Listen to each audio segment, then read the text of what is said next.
হরে কৃষ্ণ। আমাদের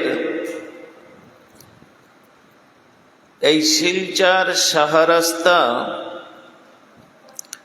শিলচর গৌড়িয়া মঠে বাৎসরিক উৎসব উপলক্ষে তথা শ্রী জগন্নাথ দেবের স্নান যাত্রা উপলক্ষে আমরা সুদূর নবদ্বীপ হতে আপনাদের এই শহরে এসে বা এই মন্দিরে এসে উপস্থিত হয়েছিলাম।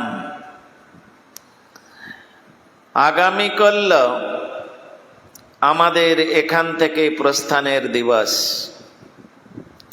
আবার আপনাদের সঙ্গে বৎসরান্তে দেখা হবে।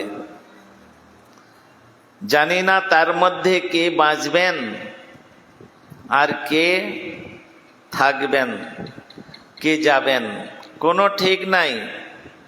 নিঃশ্বাসে নাই বিশ্বাস, কদা রুদ্ধ ভবিষ্যতি, বিষমে দুর্গমে ব্যাপী, কা চিন্তা মরণে রণে। কখন যে আমাদের এই শরীর থেকে জীবন প্রদীপটা বেরিয়ে চলে যাবে তার কোনো ঠিক ঠিকানা নাই। এনি টাইম, যে কোনো মুহূর্তেই আমাদের এই শরীর থেকে আমাদের জীবন প্রদীপ বেরিয়ে চলে যেতে পারে। আর যখন শরীর থেকে জীবন প্রদীপ বেরিয়ে যাবে তখন এটাকে আমরা কি বলি? মৃত বা অপবিত্র। অপবিত্র আমরা সর্বদাই। যতক্ষণ পর্যন্ত গুরু বৈষ্ণব ভগবানের সান্নিধ্যে থাকব, তাহাদের ছত্র ছায়ায় থাকব, ততক্ষণ আমরা পবিত্র।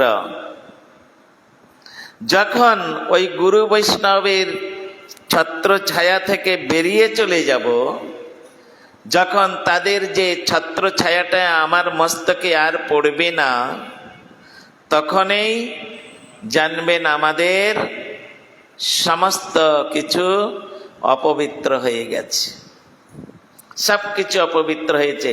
বলে কেন? একটা খুব সুন্দর উদাহরণ দিয়েছেন আমার সামনে। এখানে একটা দেখছেন, এই যে লাঠিটা, এটা হচ্ছে কি কাঠের তৈরি। আমি ভাবলাম এই লাঠিটা লোহার তৈরি।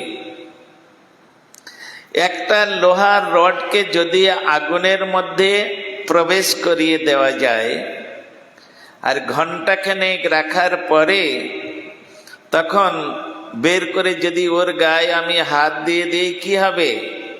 হাতটা পুড়বে কিনা? বলে কেন? লোহাতে হাত দিলে কোনোদিন হাত পড়ে? তো আমি তো লোহাতে হাত দিয়েছি, সুতরাং এখানে পড়ার কোনো তো কথাই নয়। কিন্তু তথাপিও হাতটা পুড়ে যাচ্ছে। বলে কেন?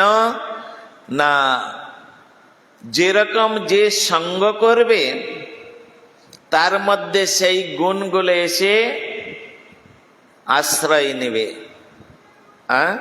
যে যেমন ব্যক্তির সঙ্গ করবে, কোনো একজন ব্যক্তি যদি সে যারা বোতল খায় তাদের সঙ্গ করে, কিছুদিন পরে দেখবেন ওরা ওই বোতল খাওয়া ধরে নিবে। ওরা মনে করলেন, ওর সঙ্গ করতে করতে মনে করলে এটাই মনে হয় রীতিনীতি। কেননা আমি তো দেখছি এর সঙ্গেও যারা আসে সবাই খায়, তাহলে আমাকেও মনে হয় খেতে হবে। যারা গুঞ্জিকা সেবা করে তাদের সঙ্গ করতে করতে দেখবেন কয়েকদিন পরে তারা গেজেল হয়ে যায়। আর যারা সাধু সঙ্গ করে কিছুদিন পরে তারা সাধু হয়ে যায়। যেমন সঙ্গ করবেন তেমন আপনি তৈরি হবেন। তা সেই রকম ওই যে লোহার রডটা আগুনের মধ্যে দেওয়ার জন্য আগুনের সঙ্গ করেছে, তা আগুন তো দাহিকা, তার মধ্যে রয়েছে দাহিকা শক্তি। তাহলে ওই লোহাটা ডাইরেক্ট কেউ আগুনের মধ্যে হাত দিচ্ছে না, কিন্তু লোহাটা আগুনের সঙ্গ করেছে, আর তারপরে ওখান থেকে আমরা যদি ওই লোহাটাকে হাত দিই তখন ওর মধ্যে দাহিকা শক্তিটা এসেছে, আর তখন ওই লোহাটা আমার হাতটাকে পুড়িয়ে দিতে সক্ষম হচ্ছে। যে যেমন শরণ সঙ্গ করবে।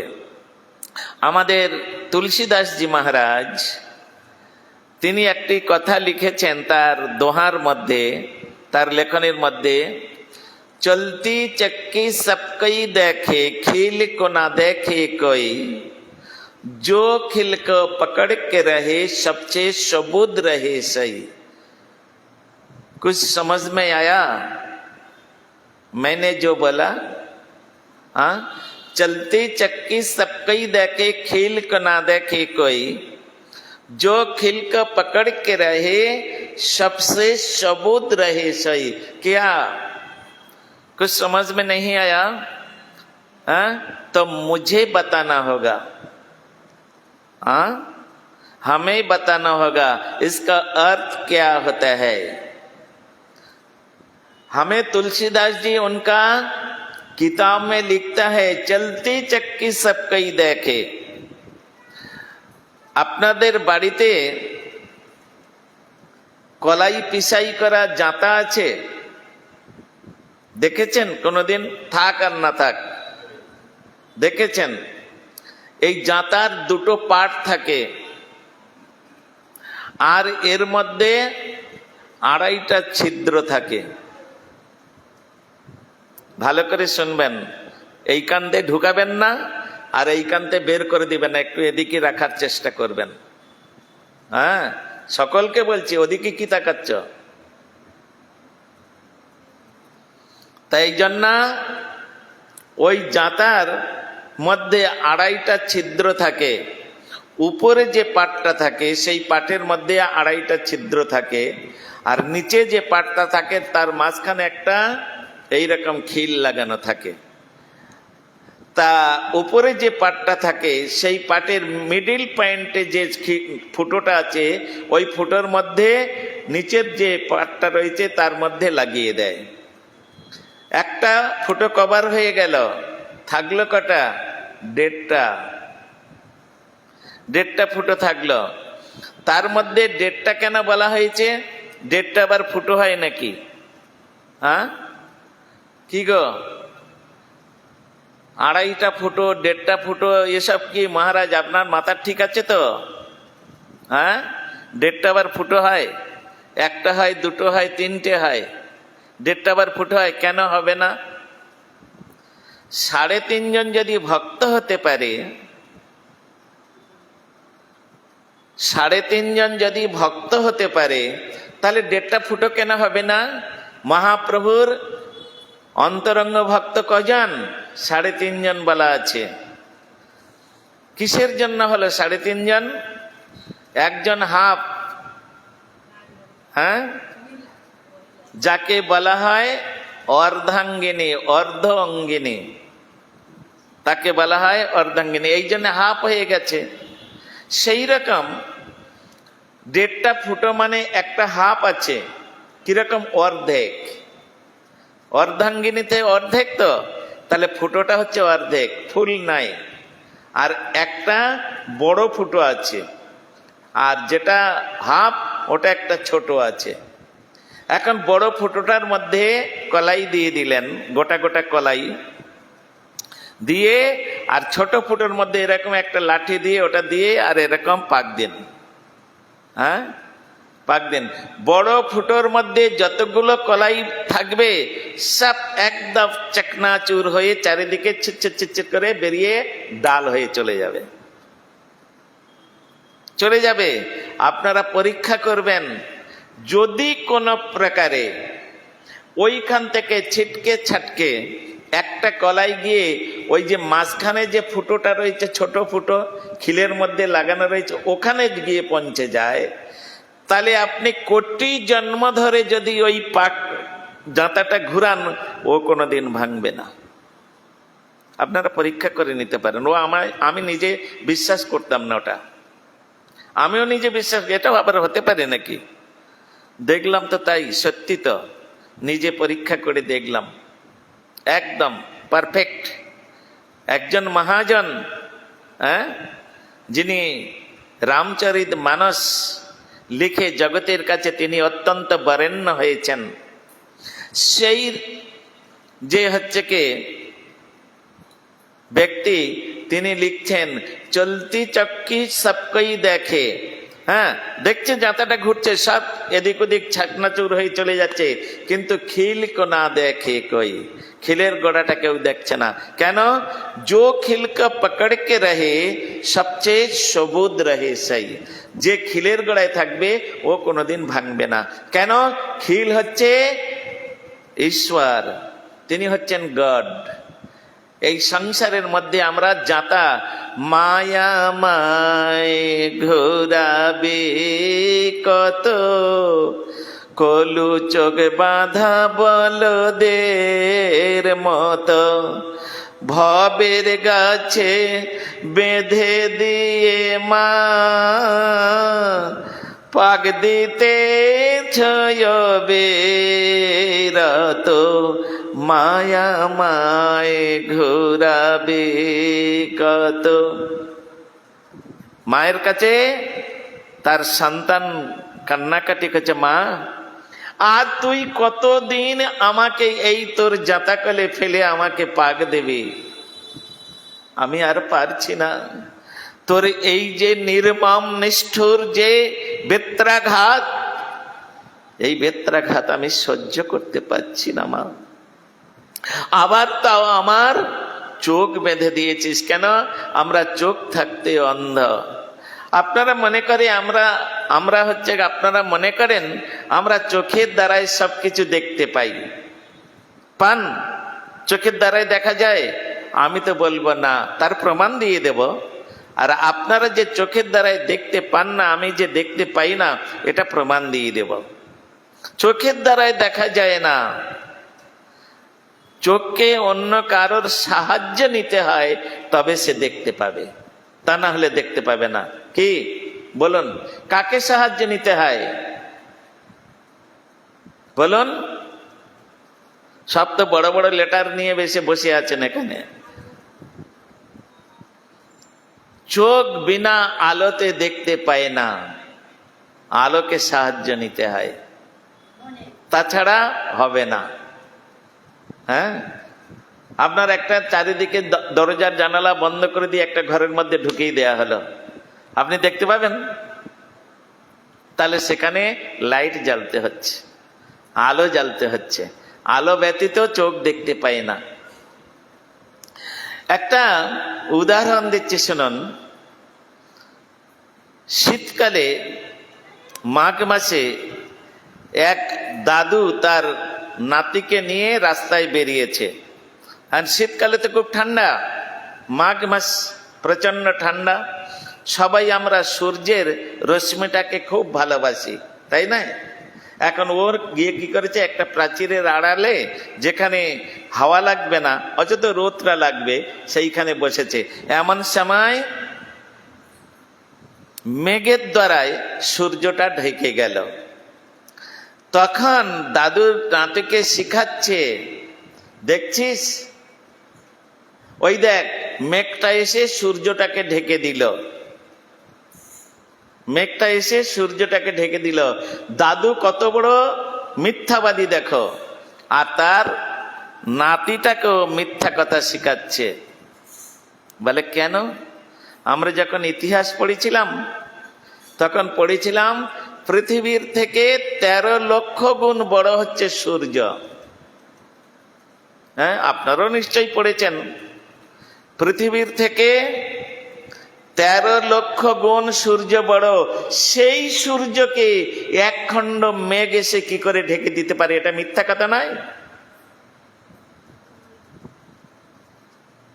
সূর্যকে কোনোদিন মেঘ ঢাকতে পারে? এটা বাজে কথা, আমরা জানি না। তাই আসলে আমরা তো পড়েছি কি জানেন, আমরা যে পড়া পড়েছি ওই রকম ঘাস খেয়ে পড়াশোনা করি, গরু ছাগলের মতো ঘাস খেয়ে পড়াশোনা করি। ম্যাটেরিয়াল বিদ্যা আর ডিভাইন বিদ্যার মধ্যে আকাশ পাতাল ডিফারেন্স। এই জন্য ম্যাটেরিয়াল বিদ্যাটাকে ভালোভাবে জানতে গেলে তাকে ডিভাইন বিদ্যার মধ্যে প্রবেশ করতে হবে। যতক্ষণ পর্যন্ত সে ডিভাইন বিদ্যাকে আশ্রয় না করবে, সে ম্যাটেরিয়াল বিদ্যার কিছুই বুঝতে পারবে না। এই জন্য এখানে সূর্য 13 লক্ষ গুণ পৃথিবীর থেকে বড়, আর তাকে সেই একখণ্ড মেঘ এসে ঢাকে দিল, এটা কোনোদিন হতে পারে? কেউ বিশ্বাস করবে? তাহলে ঘটনাটা কি? ঘটনাটা কি? দেখছি তো সূর্যটা মেঘের দ্বারায় আড়াল হয়ে গেল। বলে সূর্য মেঘের দ্বারায় আড়াল হয়নি, মেঘের দ্বারায় আমি আড়াল হয়েছি। সূর্যটা ভাসতে ভাসতে যখন আমার সোজায় চলে আসলো, ব্যাস সঙ্গে সঙ্গে সূর্যটার রশ্মি থেকে আমি বঞ্চিত হয়ে গেলাম। দ্যাট ইজ ফর এক্সাম্পল, হাতটা এরকম করুন, এত দূর রাখুন, হ্যাঁ, সোজাসুজি একবারে। তাহলে আমার হাতটা যতটা চওড়া, এই সোজায় আমি তো সামনে কাউকে দেখতে পাচ্ছি না। হ্যাঁ, এটা ধীরে ধীরে ধীরে ধীরে যত ক্লোজে আনবেন, হ্যাঁ, তত আমি কম দেখব। যত ক্লোজে আনবেন, একদম এইরকম এনে যখন এরকম একদম টাচ করছেন না, কিন্তু একদম চোখের সামনে এনেছেন, আর কিছু দেখা যাবে না, শুধু আপনার হাত ছাড়া। সেই রকম একখণ্ড মেঘ ও ভাসতে ভাসতে ভাসতে ভাসতে আমার চোখের সোজাই চলে এসেছে। আর তখন আমার চোখগুলো এমনভাবে আটকে গিয়েছে ওই মেঘের মধ্যে, আমি তার উপরে ওপারে যে সূর্যটা আছে তাকে দেখতে পাচ্ছি না। আমি এখানে দেখতে না পারলে কি হবে? 10 হাত দূরে যে বসে আছে সে দেখতে পাচ্ছে, তাহলে কি করে মেঘের দ্বারায় আড়াল হলো? এই সমস্ত সায়েন্স গুলো আমরা পড়াশোনা করেছি, আমরা শিখেছি। হ্যাঁ, এই জন্য তো বলেছি যে চলতি চক্কি সবকই দেখে, খিল को ना देखे कोई, जो खिल को पकड़ के रहे सबसे सबूद रहे सही। অর্থাৎ যিনি ভগবানকে আশ্রয় করবেন, খিল স্বরূপ ভগবান গোবিন্দ, খিল হচ্ছে সংসারের খুঁটি। হ্যাঁ, সেই খুঁটিকে আশ্রয় করে যদি আমরা থাকি, তাহলে আর আমাদের কোনোদিন পতন হবে না। এই জন্য বলেছেন কীর্তনের মধ্যে, নিতায়ের চরণ সত্য তাহার সেবক নিত, নিতাই পদ সদা করয়াস। নিতাইর চরণ সত্য তাহার সেবক নিত্য, নিতাই পদ সদা করয়াস। নরোত্তম বড় দুঃখী, নিতাই মরে কর সুখী, রাখ রাঙা চরণের পাশ। নিত্যানন্দ মানে নিত্য, যার কাছে কোনো দিন কোন প্রকার শোক দুঃখ কষ্ট জ্বালা যন্ত্রণা যাকে স্পর্শ করতে পারে না, যার আশ্রয়ে থাকলে তাকেও স্পর্শ করবে না। এই জন্য নিতাইয়ের চরণ সত্য তাহার সেবক নিত্য। হ্যাঁ, তিনি অনাদির আদি গোবিন্দ, আর তার সেবকটা অনাদির আদি। যতদিন নিত্যানন্দ প্রভু আছেন ততদিন তার সেবকটা আছেন। এই সমস্ত বিচারগুলো আমাদের মনের ঋষিগণ তাহারা দেখিয়ে গিয়েছেন। একটা কথা আছে জানেন, সচ্চা কহে তো মারা লাঠা, ঝুটা জগৎ ভুলাই। गोरस गली गली फिरे, सुरा बैठल बिकाई। गैया दो के कुत्ता पाले, उसी बचुरा भूखा। साला साले के उत्तम खिलाए, बाप मा ना पाए रुखा। घरेर बहुरे पीड़ित न पावे, चीर चुरावे दासी। धन्य कलिजुग तेरी तमाशा, दुख लगे और हासी। हाँ, কে বলছেন এ কথা? একজন বলছেন সচ্চা কহে তো মারা লাঠা, কলিকাল না, সত্যি কথা বলবেন, সৎ পথে চলবেন, আপনার উপরে অনেক ঝামেলা চলে আসবে। দাদাগিরি করুন, হ্যাঁ সচ্চা আছে, সচ্চা আছে, থ্যাংক ইউ ভেরি মাচ। ঝুটা জগৎ ভুলাই, মিথ্যা ছল প্রবঞ্চনার আশ্রয় করুন, খুব ভালো থাকতে পারবেন কলিকালে। কিন্তু সৎ পথে থাকবেন, সৎভাবে জীবনযাপন করবেন, ভগবানের ভজন করবেন, মাথায় লাঠি পড়বে। সচ্চা কই তো মারা লাটা, ঝুটা জগৎ ভুলাই, গোরস গলি গলি ফিরে, সুরা বৈঠল বিকাই। গোরস মানে দুধ। হ্যাঁ, গোয়ালা নিয়ে ঘরে ঘরে যাচ্ছে, দুধ নেবে, কেউ দুধ নেবে না, বরং কারোর বাড়িতে যদি দুধ হয় ওটা বিক্রি করে দিয়ে, কোথায় গলির মধ্যে শুঁড়িরা মদ বিক্রি করছে সেখানে গিয়ে মদ খাবে। সুরা বৈঠল বিকাই। গাইয়া দোকে কুত্তা পালে, বড় বড় এলসিয়ান কুত্তা পেলেছে, পুষেছে। হ্যাঁ, এ কথা নিয়ে একদিন আলোচনা করেছিলাম। বাবুরা বড় বড় কুত্তা পুষেছে, ঠাকুরের সেবা করতে এসে এই জগতে কুকুরের সেবায় ব্যস্ত হয়ে গেছে। হ্যাঁ, ঠাকুরের, তার বাড়িতে তো ঠাকুরের আসন নাই, নিজে কি করবে, মদ খাবে আর কুকুরকে দুধ কিনে খাওয়াবে। গাইয়া দোকে কুত্তা পালে, উসি বাছুরা ভুকা, বাছুরের মুখ থেকে দুধটা ছানিয়ে নিয়ে কি করছে, কুকুরকে খাওয়াচ্ছে। সালা সালিকে উত্তম খিলায়ে, বাম্মা না পায় রুকা। ঘরে পিতামাতা আছে, হ্যাঁ, বৃদ্ধ পিতামাতা আছে, দিনান্তে দুটো রুটি পায় না, আর সালা সালি আসুক তখন আর চিন্তা নেই। হ্যাঁ, তখন কি হয় সে তো আপনারা জানেন, আমি আর বলে কি করব। ঘরের বহুরে পীড়িত না পাওয়ে, চির চরাওয়ে দাসী।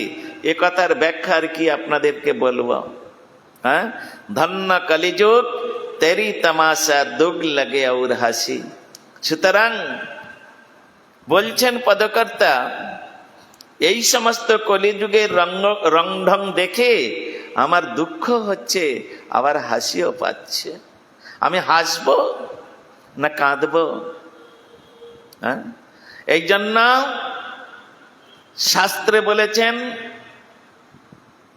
ক্ষণমীয় সজ্জন সঙ্গতি রেকা, ভবতি ভবার নবে তরণে নৌকা। রং ঢং ইত্যাদি এগুলো দেখানো সাধক সাধিকার কাজ নাই। হ্যাঁ, রং ঢং এটা সেটা দেখানো এগুলো সাধক সাধিকার কাজ নয়। সাধক সাধিকা তিনি সর্ববিধভাবে চেষ্টা করবেন ভগবত সেবায় যেটা অনুকূল সেটা গ্রহণ, প্রতিকূল বর্জন। এটা সব সময়। যদি আমার স্বামীও হয়, সে যদি অভক্ত হয়, তাকে বর্জন করার কথা শাস্ত্রে বলা আছে। তার প্রমাণ মীরাবাই। মীরাবাই মেবারের রানী ছিলেন, কিন্তু সে কৃষ্ণ ভজন করতো না। কৃষ্ণ ভজন করলে বাধা দিত, নানা রকম অত্যাচার করত। তাই তিনি বেরিয়ে পড়লেন, দরকার নেই আমার এই সংসার। এ সংসার সারহীন, এতে মজে অর্বাচীন। ইহাতে বিরক্ত মহাশয়, অনুরাগে ভজ সদা।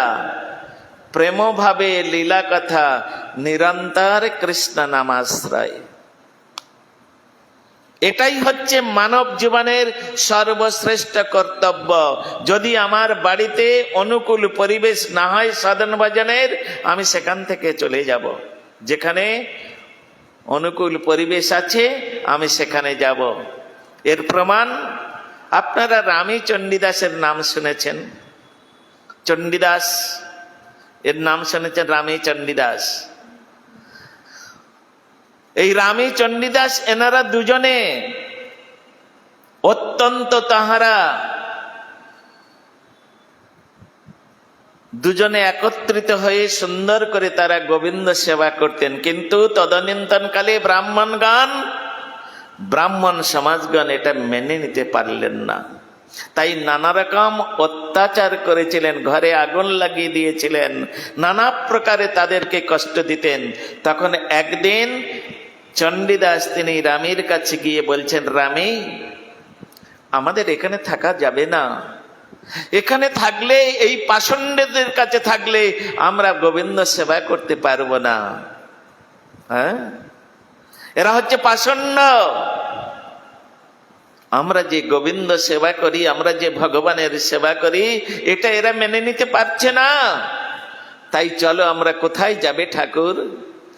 মোরা পেরেতে নাগরে চলে যাইব, পেরেতে বাঁধিব ঘর, পেরেতে দেখিয়া পড়শি করিব, কেহ না রহিবে পর মোরা পেরিতে নাগরে চলে যাইব, পেরিতে বাঁধিব ঘর।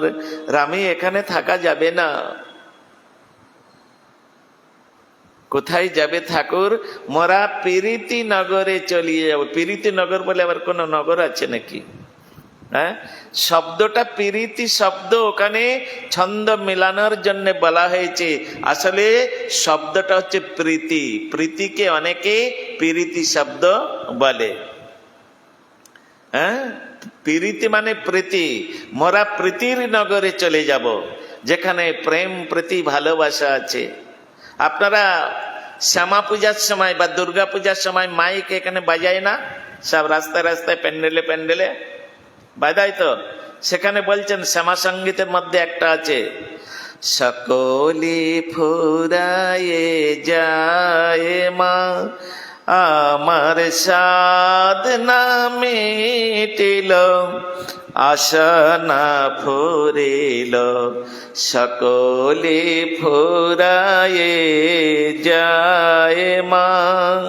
তার মধ্যে একটা পদ আছে, এ পৃথিবীতে কেউ ভালো তো বাসে না, এ পৃথিবী ভালো বাসিতে জানে না, যেথায় আছে শুধু ভালোবাসা বাসে, সেথা যেতে প্রাণ চায় না, আমার সকলে ফুরায়ে যায় মা।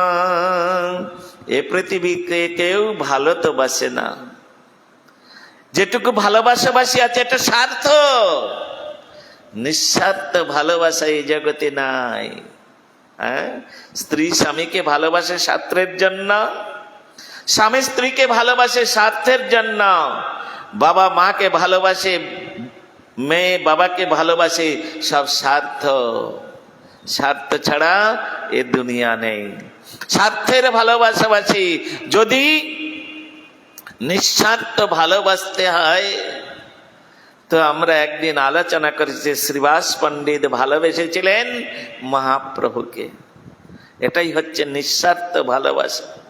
হ্যাঁ, পুত্র মারা গেছে, কোনো ভূক্ষেপ নাই, চিন্তা করছেন প্রভু এই রকম রোজ একটা করে আমার পুত্র মরুক, আমার কোনো দুঃখ হবে না। প্রতিদিন যদি বজ্রাঘাত আমার মাথায় পড়ে আমি অনায়াসে সেটা সহ্য করে নেব, এটা অনায়াসে সহ্য করে নেব, কিন্তু তোমার বিচ্ছেদ আমি কোনোদিন সহ্য করতে পারবো না। তোমার বিচ্ছেদ আমি সহ্য করতে পারবো না। এই হচ্ছে নিঃস্বার্থ ভালোবাসাবাসী। সেই জন্য রামে তিনি চণ্ডীদাস রামীকে নিয়ে সেই নিঃস্বার্থ যেখানে প্রীতি নগরে চলিয়া যাইব, প্রীতে বাঁধিবে, প্রীতির সহিত আমরা সেখানে ঘর বাঁধব। প্রীতি দেখিয়া পড়শি করিব, যার মধ্যে প্রেম প্রীতি ভালোবাসা আছে তার সঙ্গে বন্ধুত্ব করব। পড়শি মানে বন্ধু, আত্মীয়।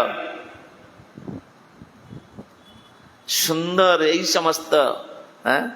মীরাবাই তিনি চিন্তা করলেন এরা সকলেই কৃষ্ণ বিরোধী।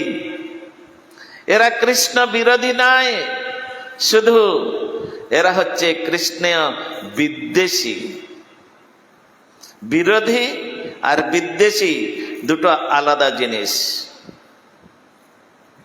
এরা কৃষ্ণ বিদ্বেষী, সুতরাং এদের কাছে থাকলে আমার কোনোদিন হরিভজন হবে না। এই জন্য তিনি চলে গেলেন। যাবার পূর্বে তাহার স্বামী অর্থাৎ রানাভোজ, মেবারের রানাভোজ ছলে বলে কৌশলে তাকে মারার ব্যবস্থা নিলেন। বিষ নিয়ে এসে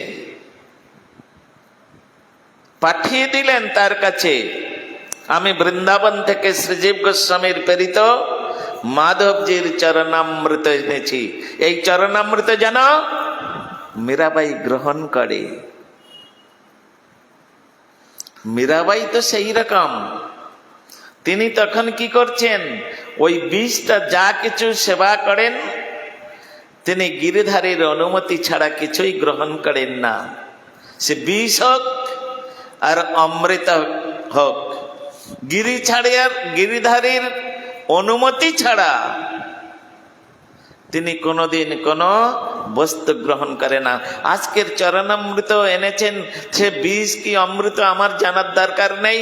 তিনি গিরিধারীর সামনে রেখে দিয়ে আর তিনি মন্ত্র জপ করছেন, তিনি নৃত্য করছেন, তিনি গিরিধারীকে সেই বস্তুটা নিবেদন করছেন। কি বলছেন, पैदल घंघरू बांधे मेरा नाचे रे, पैदल घंघरू बांधे मेरा नाचे रे, राना ने भेजा विष का प्याला, मेरा पीब तो हासी रे, पैदल घंघरू बांधे मेरा नाचे रे। राना ने भेजा विष का प्याला, मेरा पीबत हासी रे। हे गिरिधर, আমি জানি না সে আমাকে স্ত্রী বলে ভালোবাসে কিনা, কিন্তু আমি তো তাকে স্বামী বলে ভালোবেসেছিলাম। এখনো তার প্রতি আমার ভালোবাসা আছে, কিন্তু তিনি আমার জন্য কি এনেছে জানি না, অমৃত হোক আর বিষ হোক, তোমার নাম করে আমি এই চরণামৃত গ্রহণ করলাম। কি কিছু হয়েছিল? তাই এখানে পদকর্তা বললেন, শাস্ত্র বললেন, ওরে মিত্তং বিষপথং অধর্মধর্ময়োচ্যতে, সুপ্রসন্নে হৃষিকেশ বিপরীতে বিপর্যয়। চুপ করে বসে থাকো। ওরি মৃত্যং বিষপথং,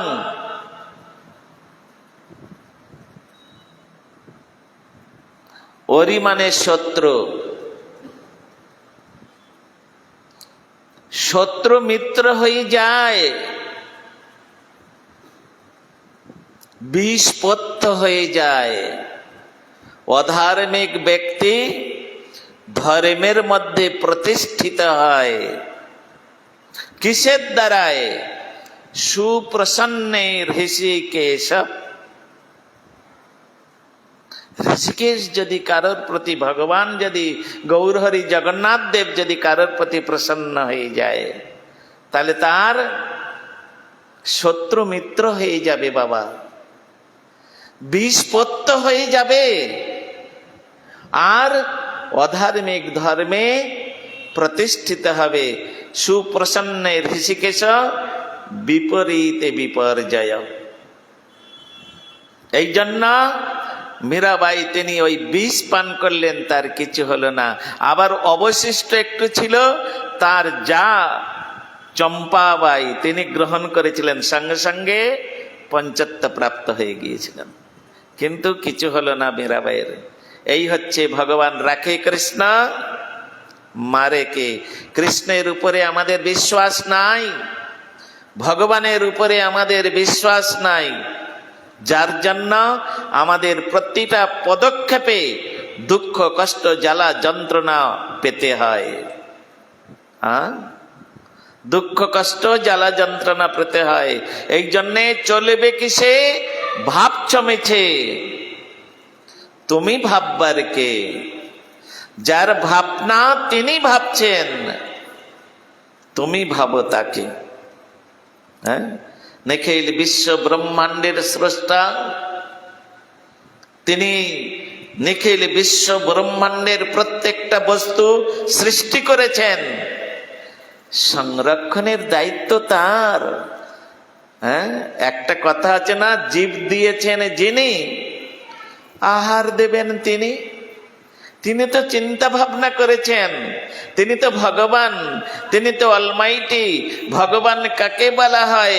যার কোনো পাস্ট নেই, যার কোনো ফিউচার নেই, এভরিথিং প্রেজেন্ট, পারফেক্ট, কন্টিনিউয়াস। তিনি হচ্ছেন ভগবান। তা সুতরাং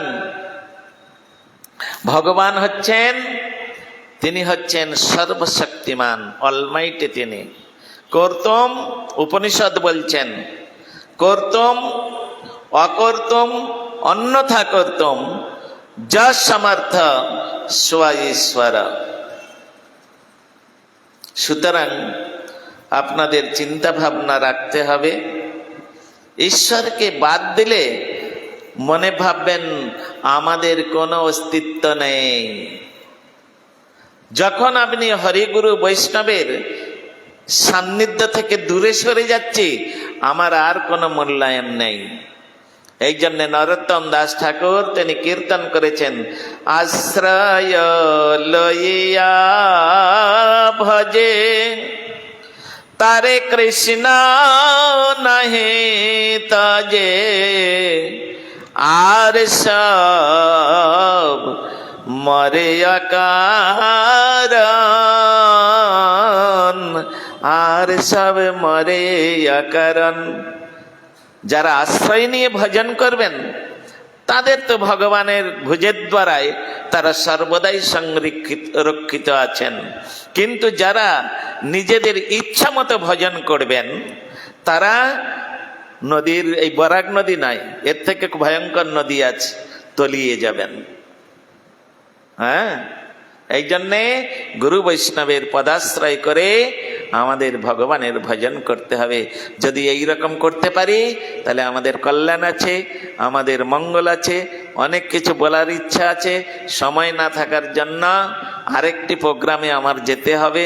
অতএব আপনাদের কাছ থেকে আজকের এই সংক্ষিপ্ত সময় আমি ভিক্ষা চেয়ে নিচ্ছি। আমি এখন আরেকটি প্রোগ্রামে যাব, 8টা থেকে একটা প্রোগ্রাম আছে। অতএব আমি এইখানে হরিকথার আজকের বিশ্রাম দিচ্ছি। অতৃপ্ত আপনাদের থেকে গেল ঠিকই, আমিও অতৃপ্ত। ঠিকভাবে মনে ভাবলাম, এইরকম মাসের পর মাস যদি ভগবানের কথা আপনাদের শোনাতে পারতাম, তাহলে মনে হয় আমার কিছু লাভ হতো। একটু ভগবানের কাছে গিয়ে একটা অন্তত কৈফিয়ত দিতে পারবো, হে প্রভু আমি এতগুলো ব্যক্তিকে একটু আপনার কথা শুনিয়েছি, কিন্তু বঞ্চিত অস্মি, বঞ্চিত অস্মি, বঞ্চিত অস্মি। আয়ু অতি অল্প দিন, ক্রমে তাহা হয় ক্ষীণ, সমনের নিকটে দর্শন। সুতরাং আমার তো ডাক এসে গেছে, যেতেই হবে, কিছু মনে করবেন না। সবাই সুস্থ থাকুন, ভালো থাকুন, শান্তিতে থাকুন, হরিনাম করুন, সকলে আনন্দ করুন। নিতাই গৌর প্রেমানন্দে হরি হরি বল। এইখানে রহিল গ্রন্থ অমৃত লহরি, প্রেমানন্দে বাহু তুলে বলুন হরি হরি। নিতাই গৌর প্রেমানন্দে হরি হরি বল। হরে কৃষ্ণ কৃষ্ণ কৃষ্ণ হরে হরে, হরে রাম রাম রাম হরে হরে, হরে কৃষ্ণ কৃষ্ণ কৃষ্ণ হরে হরে, হরে রাম রাম রাম হরে হরে। নিতাই গৌর হরি বল, হরি বল, হরি বল, হরি বল, হরি বল, হরি বল, হরি বল, হরি বল। নিতাই গৌর প্রেমানন্দে হরি